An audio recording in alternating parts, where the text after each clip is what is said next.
great term for like a threesome or group sex. Yeah. Fla cracking, like a skin party. I have had sometimes where I'm asking a guy to like pull my hair and they're like, I don't want to hurt you. And I'm like, that's kind of the point. So if it's fine if you don't want to hurt me, if you're that kind of guy, that's lovely. But if I've given you permission and I'm kind of looking for it, then that is what I want.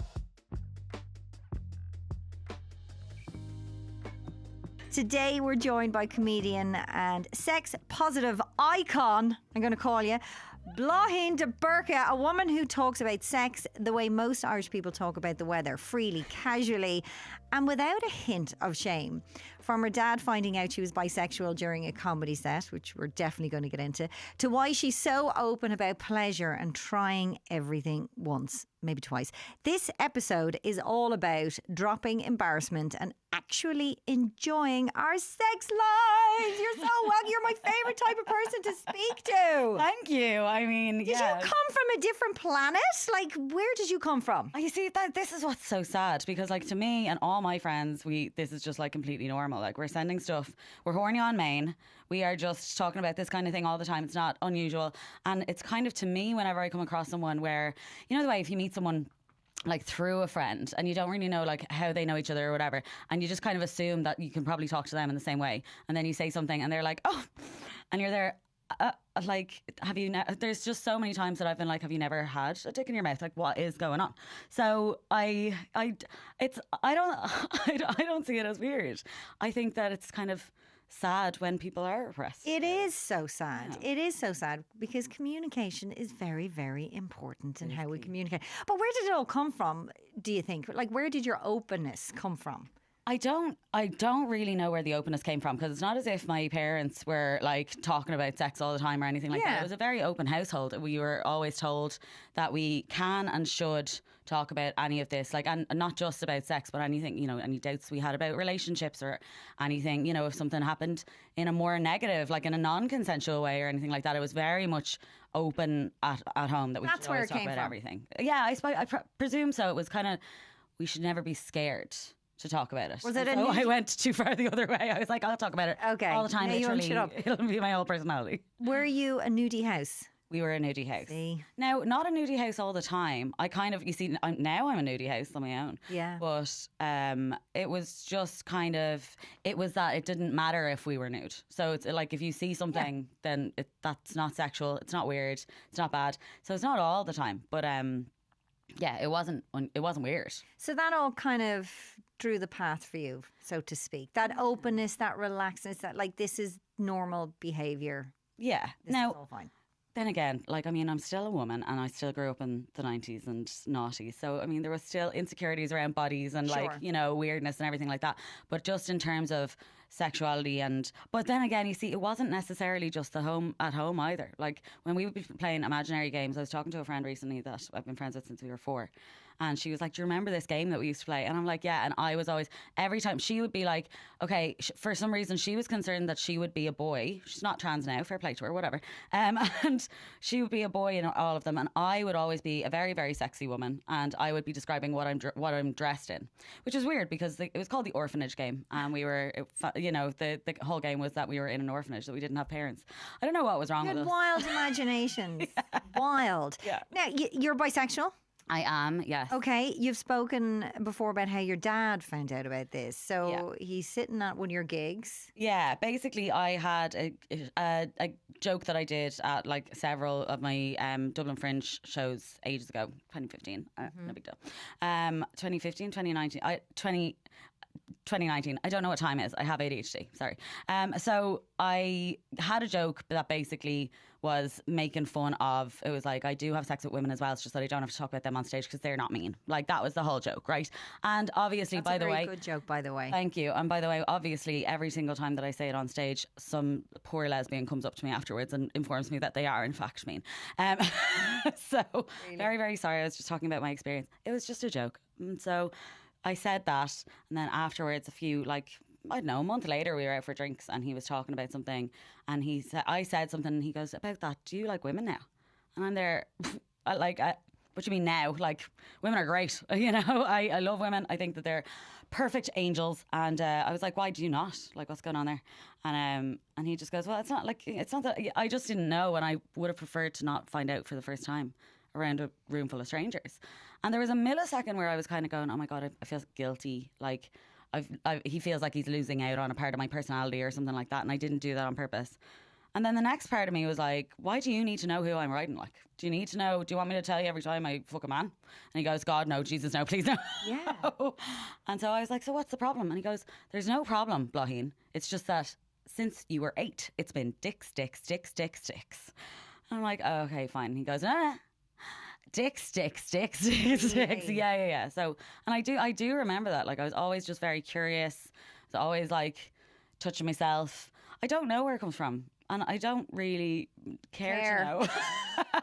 Don't really care to know. It's not a very Irish thing. Yeah. I mean, you know, that's why we have this podcast. People are like, oh, you're talking about sex? Oh, like, is that all? It's sex and relationships, and it's, you know, yeah. like, yeah. And that's why we need to do it, because we have been repressed for so many years. But you've like stepped in here, and you're like, you've no shame, very open. It's actually just quite refreshing. Good. Well, fair play to you. Thank you. Fair play to you. But why do you think so many people struggle? I'm not really sure, and this is the thing, is that like I wish that if I had done more research on it and like, you know, known the stats and everything like that, then maybe I'd be able to talk on it better. But I think that for me, when people aren't, I either find it sad and I'm kind of like, oh God, that means that there must, like, how must that have been growing up, or how must it be for you now?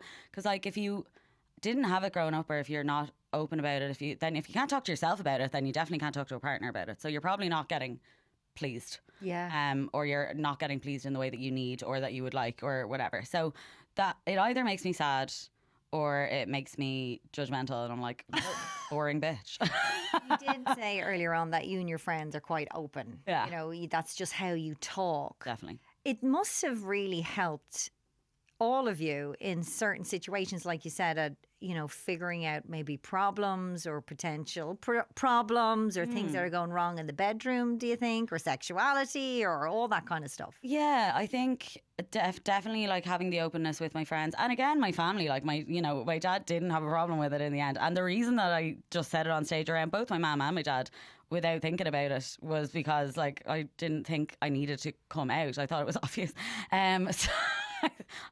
Because women are amazing. But I think that like, yeah, there's definitely an importance that comes to, and I like to get a little bit serious about it, especially in industries that we're in. Like, I think it's very important. There's sometimes this whisper network that needs to happen in order to spread the word about bad things. Yeah. And I think that starts early. And so like, again, you know, if you're talking to a friend and you're like, I don't know, something happened last night and I'm not really sure how I feel about it, then that's much, you know, you're going to be much more likely to do that if you're already open about the stuff that you are happy with. So I think at the end of the day, everybody just talk about it. God, yes, guys, open up. Yes, let's just talk about it. Can we talk about your sex life? Let's do it. Let's do it. How would you describe it? Dry spell at the moment. It's been like 3 weeks. Oh, that's a nice little rest for me. Come on. Oh, I'm jealous. I'm kind of dating. I am just like, I got out of a long-ish relationship, like a year-long relationship in July, and then there was someone after that who broke my heart. I'm very attracted to the avoidance, which is a nightmare. But the best dick is always attached to the devil. This is something that we should all learn. I'm looking to find, hopefully, either a dick or not a dick that's not attached to a terrible, mean person that discards me after a while. But like, sex-wise, I think I'm in a place where I'm dating intentionally. I kind of like, if I'm going on a date with someone, it isn't just for a hookup. I had those times. I did my 20s. It was great. It's good fun. There's no judgment if anyone's doing that. But right now, I'm kind of looking for a partner. No, oh God, I feel really uncool saying that to you. No, that's it. Like, I mean, I would call it a partner. I suppose it's not that I'm looking for a relationship, but I'm not looking for a relationship. Gotcha. I'm very I am dating intentionally with it, hopefully leading to something, not just sex. But then again, I I have people I can call if I want to write. Do you really? Yeah. So, sex buddies, whatever. How many of those have you got? I don't know. Like right now, I can think of like 2. And in fairness, it wouldn't be an automatic. Like I would have to check in with them about how they're feeling that we haven't seen. Would each you other call in a them while at the or same whatever. time? No. Okay. Nah. I would have like again back in the day. In my 20s, I definitely would have had like, I'm just horny today and I need whatever.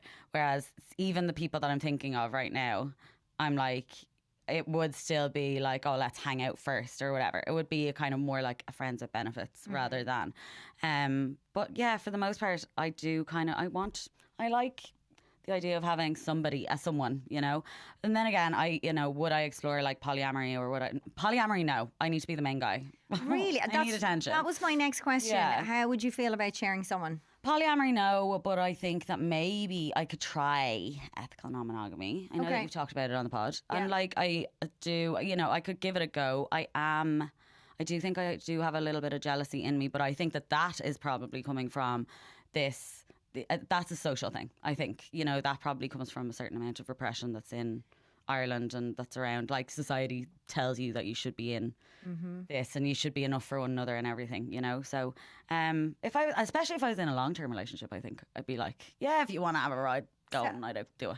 So how did the sex party go? Because you said you've been to a sex party. Yes. Yeah. Did jealousy come into that when you were at it? Or? No, because I didn't know anybody. Like, I knew my friend that had brought me there, good friend that and has a podcast that, used to have a podcast about it. Okay. But, so a friend brought me and had experience and had been there, been to these parties a good few times.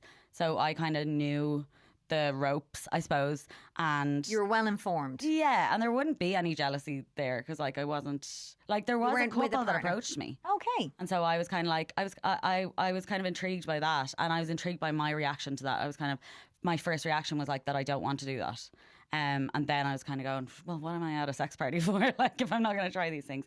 And then someone came in that I did fancy, and so we got it on. Lucky you. Yeah.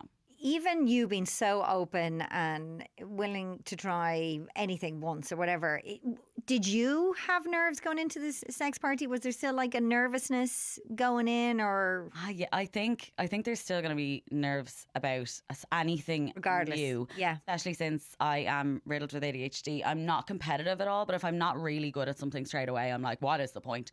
So yeah, and like as well as that, I guess.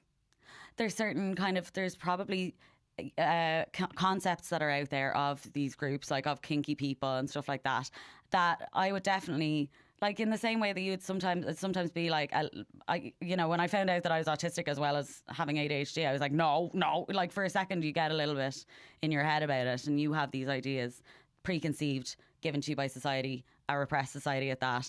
And so there was a little bit of that, like, what if everybody's weird, or what if everybody is like, doesn't, what if everyone's ugly, what if everyone thinks I'm ugly, like all the usual stuff. So I think, but that's just like human stuff, the same things that you would have going to a party like full of people that you don't know, even if you weren't planning on having sex with them. That's very true. That's a very good point. Now, during COVID, you began to explore your sex life. How so? Well, I suppose I started exploring. It was more of like there was an internal journey that happened. Basically, everybody was inside for a long time. I don't know if you knew about this, but and so the Ponder replay was a really big one for everybody. And I think that I kind of had seen some stuff recently that had kind of like ignited something in me, and then so that kind of excited me, and then I felt shame, and I was like, okay, let's explore. What's this all about? And everybody was talking about OnlyFans at the time. Everybody was getting on OnlyFans. Everyone, they had more time. They were at home. They wanted to make money. Yep. And so I had this kind of response where I was kind of going like, oh, that, like, I can see why that would be sexy, and then immediately being like, oh, but I wouldn't do that. Like, no, why would? And I would never, like, I'm always like, sex work is work. I've always been a big fan of like strippers and porn and everything as long as it's consensual. So I was like, why do I have a problem with this? And I think I kind of like delved into my feminism a little bit more. And up until just a few years before the pandemic, I'd say, I was one of those kinds of feminists, not feminist at all, that thought that everything should be 50-50. When the world is 50-50, then things can be 50-50. In the meantime, I would like to be taken care of, please. It makes me horny, and that's so this is like a kink for you. It has a name. Yeah, well, there is. So, well, there's mine doesn't have a name. I just like call it like being looked after kind of turns me on, right? There is financial domination and there's pigging and stuff like that. And I've ventured into those like slightly, but first of all, it's a lot of work. Like, it's a full-time job to be financial dominatrix. And I'm, despite being quite, I don't know, open and opinionated, I am not bossy enough to be domineering. I'm too empathetic. I would be like, are you okay? So male chivalry or whatever you call it, you know, somebody, or not even that, but somebody paying for a meal would turn you on. Yeah, well, so paying for a meal for me, bare minimum. But like, but what I would say is, and that's just for me. It's like, you know, no judgment if you like it another way. But what I would say is that this is the thing, is that I realised that they were intertwined in a way that like I hadn't realised before. I hadn't, like, it was very much kind of tied to the gender roles thing. And when I discovered that, because I always kind of knew that I liked to be a little bit dominated in bed. I would say I'm a bratty sub. And I knew that that was because in life I have to be in charge of everything. I have to be independent. I have to make so many decisions. And so it's nice to just like be able to give the reins to somebody else. So what does a bratty sub do, or what does that mean? Because I haven't heard that term before. I think it's different for everybody, but then like it's so basically if you've got your regular dom sub, if anyone knows about those relationships, then the bratty sub is kind of less kind of willing to just do anything and everything. They would give a little bit more pushback. So I still don't like being told what to do, and I don't like authority. And so if I don't want to do something, I'm not going to do something. But you see, in all of these relationships, like in a dom sub relationship, generally the sub is the one in charge, really. Whereas, so I think with the bratty, so I saw a meme the other day that was like, imagine saying that you're a brat. It's so funny to think that you get turned on by being annoying. That you get turned on by knowing that you're annoying. But yeah, I think that like it was there's this intertwining of being looked after, which is that's just kind of like a relationships and society thing. And then I kind of discovered within that actually more than that does turn me on as well. Like if someone wanted to buy me things or pay me to do things, then that hasn't happened, but it does turn me on. You're very good at exploring things that push your boundaries or make you question stuff or are a bit off with yourself. I mean, that is a skill in itself, to be that acutely aware of what's going on and ask those questions. So I commend you for that, because, you know, I don't know. There's some people that would say that I should probably move away from red flags. You said before you're kink adjacent. Can we talk about that? What does that mean in your world? What I mean there is that like I would say that I am kinky, but I don't go to like the meetings and stuff like that. Not that I'm against it. I just, first of all, don't have the time, and second of all, it's just a community that I haven't quite gotten into as a proper hobby or community member. Whereas I've lots of friends that are in the kink community, and so I know about it. I'd be well versed enough on it. I've gone on FetLife. It's just that it's too much upkeep for me. What's FetLife? FetLife is, have you seriously, you've not? Come on, someone's told you about FetLife. I don't know about FetLife. FetLife is like I think it's like the original fetish website. I don't know, but it's that is definitely where a lot of the real kinky people would be hanging out. Can I make an assumption of the biggest fetish? Sure. I don't know. Do you not? You don't know. I don't know. Can you check this out for me? Yeah. I think it's feet. Probably, but then again, like it's always men that have a foot fetish, and I'm really interested in. This is the thing, is that even if I don't have a fetish or I don't have a kink, or if it doesn't excite me, I'm still like, that is so interesting. I'd love to know why or what it is about that. So that's why it's like, if someone the feet thing, I don't necessarily get. But you're right. I know. I don't poo-poo it either. Can I ask you, do kinks kind of take over? Would that be a make or break for a relationship, inverted commas, or a sexual relationship going forward for some people in your experience? For some people, sure, maybe. Yeah. I don't know. I can't speak for other people. For me, not necessarily. But what I would say is that for me, it is it has to be that you're open to like people that have kinks. If you're the kind of person that's like, oh my God, that person likes this, then we're just not going to vibe. Like, I just don't like that kind of judgment on it. And I don't get me wrong, we can do some like light hazing or roasting or whatever, but at the end of the day, it's like, if you're not sexually open, then we're probably just not we're just not going to get along in that. I think that would be very, clear. Yeah. Like, I mean, missionary is great. Regular vanilla sex is wonderful.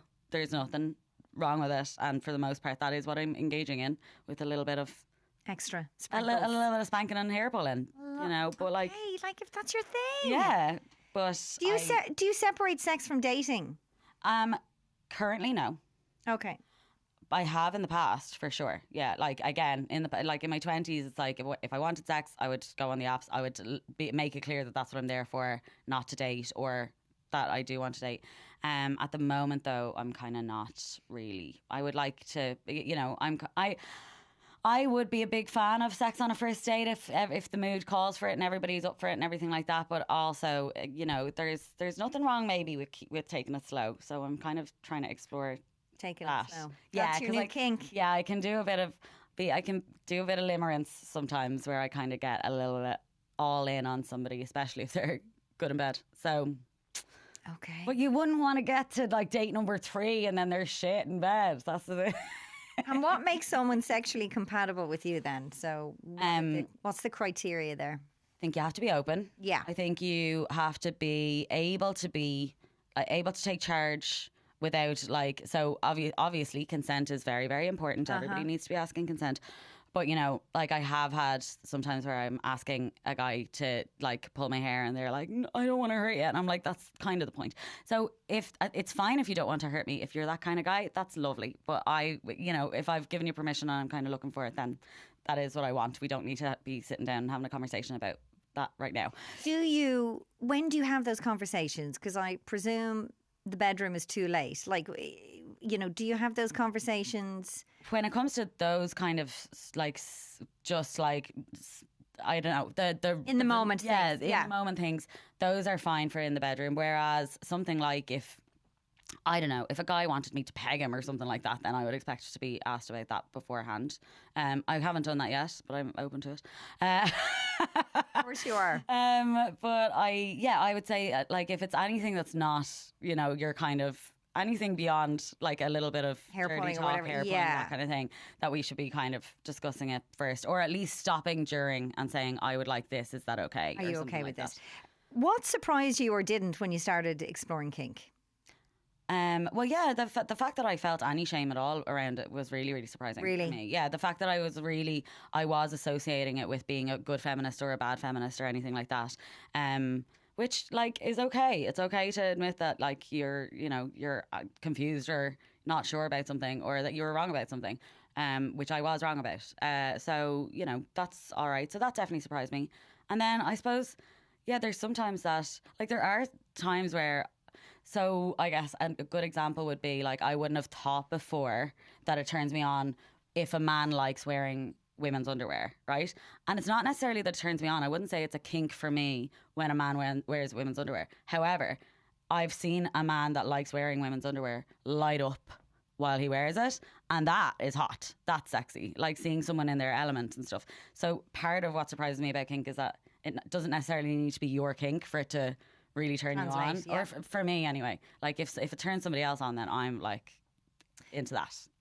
Can we go back to casual sex for a second? Do you think there's still a lot of shame around casual sex? I would say these days there's still a lot of shame around women having casual sex. I don't know that there was ever much shame around men having casual sex. I do think that the gap is getting smaller, and hopefully, I think even the orgasm gap, I think, is getting smaller as well. We need to be like talking about that. We need to be focusing on both sides. There's still a long way to go on that. There's still a long way to go, I would say. But again, maybe the thing is that we need to just focus on not being, if you're not repressed, and if you don't have shame in you, then you can't be shamed for it. Because, like, if someone was to call me a slut in a bad way, I would laugh at them. these days. Obviously, it's been used against me. It's been used against me by an abusive partner in the past, and so like it is a real triggering word or concept. Whereas these days, it's like I'm calling my friends sluts left, right, and centre, and it's a good thing. It's a happy thing. It's fun. Can be empowering. Yeah, if someone is trying to use it against me, I'd be like, okay, like virgin. I mean, at the end of the day, it's also fine if you're a virgin. That's fine too. You've researched Irish attitudes towards sex. What kind of stood out to you? I wouldn't say that I've researched Irish attitudes towards sex. Scratch that. I would say. I wouldn't. I suppose in the Irish for Sex, the documentary that I made, we kind of did discover that the Irish attitude towards sex is like quite repressed, and that would have maybe come into effect with colonialism and the Catholic Church, is what we discovered in the documentary. But I wouldn't say that I'm well versed on stats or anything. You love to speak about sex in Irish? I do. Well, I love to speak about sex. Full stop. And I speak Irish. And I think at the moment, so I recently made a series of shorts for Bláithín de Burca. Check it out, please. It's about sex, and they were basically like explainers. They were really, really short. So we wanted to make it like fun, not clinical. So it's like educational, but not like educational. And for young people, Bluck is aimed at like 18 to 35-year-olds. And so we wanted it to be something that's like fun and cute, but like also informative, and that we're covering a lot. And I think that we managed that. I actually had a lot of people getting in touch with me, thanking me for some of them, because they don't see people talking about things like vaginismus or, pain during sex, or what the different reasons are, or even things like consent or kink and stuff like that. And then especially in the Irish language, people are a little bit scandalised, but that's exactly why we're making it. So amazing. And are there words that have existed in the Irish language about certain things, or did you make them up when you were making this? Yeah, well, make them up as you were going along. So for the Bluck one, I suppose we didn't make any up because I had already learned them from the documentary. There's a lot of like sex words. Okay, go on. Give us a glossary. Give us a glossary. Basically, they're all like to do with nature. So like there's things like if you can picture like a gully or a valley or something like that, then it's probably got a name that you would use for a vagina. But yeah, brilliant is a lovely one. That's the clitoris. Brilliant. That is a gorgeous word. Isn't that cute? Yeah, brilliant. It's very descriptive as well. I think it really, really says what it is. But yeah, like I'm definitely not like a dictionary of these things. I found out a great term for like a threesome or group sex. Yeah. Is fla cracking. So good. Which is like a skin party. Fla cracking. Yeah, fla cracking. Anybody up for fla cracking? Yeah, like you can just imagine everybody dancing naked. Like it's great. I love that. So stuff like that. And then we did make up some for the documentary as well. So we came up with like bud banda, because blah banda is a term that was used in like Old Irish again, this very descriptive nature wise. Yeah. For a period, it would be like flower of womanhood or flower of femininity. And so I was talking to some trans friends, and they were saying like, I wonder what like girl dick or girl dick energy would be then. And so we came up with bud banda, so as in like the dick of femininity. So we made up a few, and then we found the ones that were there before as well. There are loads. It's online. It's online. Go find them yourself. Go find it. Folklore Brilla. It's great. Don't pay me enough to give them to you here. Go and look them up yourself. And definitely check out the Bluck series. I'm really proud of it. There was a while where, because it's part of my day job, like I'm in production. I produced it, directed it, wrote it, everything. And so there was a while where people were kind of congratulating me on it, like as if I had like gotten it, and I was like, oh no, sure, it's just part of my day job. And then I kind of realized, like, actually, it's doing this exact thing for people, where they're talking about it. They're seeing someone else talk about it online, and it's making them go, oh, I could probably talk about it in that way. It's fun, it's cute, I can share it, and it gets a conversation going. So I'm proud of it for that. Well, you should be very, very proud. Thanks. Thank you so much for being so open and honest about your sexual experiences, about what you're into, about kink and all that and everything in between.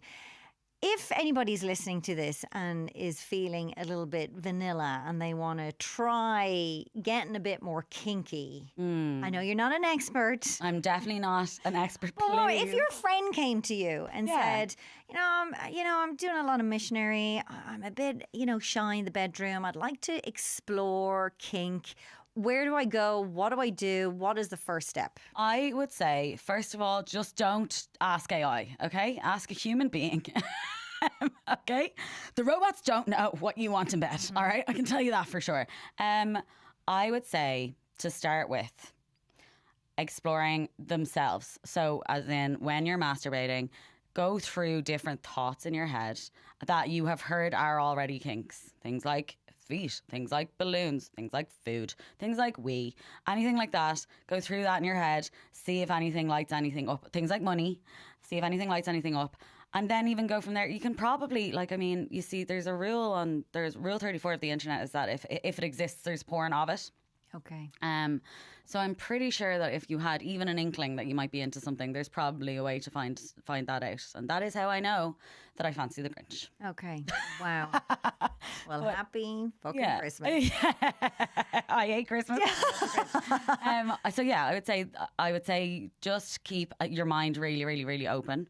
And yeah, maybe go check out FetLife. Make an account. See what happens. And you can start slowly. They're all listed there. You can start slowly and work your way up. You don't have to delve into mad shit. You can start with, dressing up or all that kind of stuff, right? 100%. Yeah, bit of role play. Especially if you have a partner, maybe ask them. Ask them, have you ever had a fantasy that you didn't think that I could fulfill, but you'd like me to? Be open about it. There's a huge problem with people not being open with their partners about kink, and that's why it leads to infidelity and stuff like that.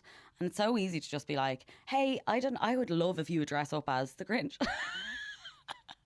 and I would. What is it about the Grinch? He hates Christmas, and he's very funny. Yeah, that's very true. And he's a grumpy man. No, I hate Christmas, and I get to see him. Plus, I would love to be Martha May Huvier. I mean, come on. Okay, I can see that. Well, yeah. That's really good advice. And I think a conversation like this people will look at themselves and ask questions internally or with their friends, whatever. And that's what it's all about. So thank you so much. You're an absolute star. Thank you. When are we going to see you do more stand-up? I don't know when my next gig is. You're too busy. I'm so too busy riding. I'm so busy. I wish. I need someone very rich to ride so that I don't have to work. Because then I would do stand-up. I would definitely still do stand-up if I had loads and loads of money. But yeah, keep an eye out for me. And I'm making stuff. I'm putting stuff out all the time. I'm online. I'm on Instagram at Being Blah. So all of my gigs and stuff like that do be up there. And yeah, check out my sex stuff. Please. Thanks so much.